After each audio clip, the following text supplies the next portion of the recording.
আসলে কোনো সুন্দর বাউন্ডারি সেখানে কোনো বাংলা ইটের টুকরোকে আমরা বলছি পার্ক। আমাদের তো আসলে নগরায়ণ বেশি হয়েছে। বাংলাদেশকে আমরা যেই যোজনা সূচনা দেশ বলে জেনে এসেছি সেই দেশ এখন আমরা চারপাশে থেকে ভালো এটা আমার কাছে ভালো লাগে।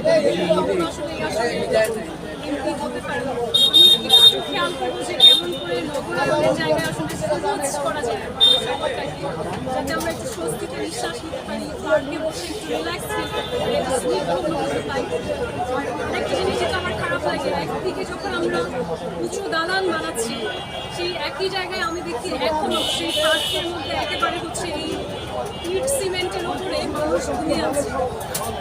একদিকে আমরা বলছি আমার বাংলাদেশ অনেক ডেভেলপ হয়েছে, উঁচু দালান ওটা করতে হচ্ছে গাছ কেটে, অপরদিকে কিন্তু সেই শহরেই সেই যে উন্নত শহর যেখানে মানুষের রুজি রোজগার বৃদ্ধি পেয়েছে, যেখানে মানুষরা আসলে বেশি কেনা বেচা করছে, বুঝছে যে আমরা সমৃদ্ধ, সেখানে মানুষ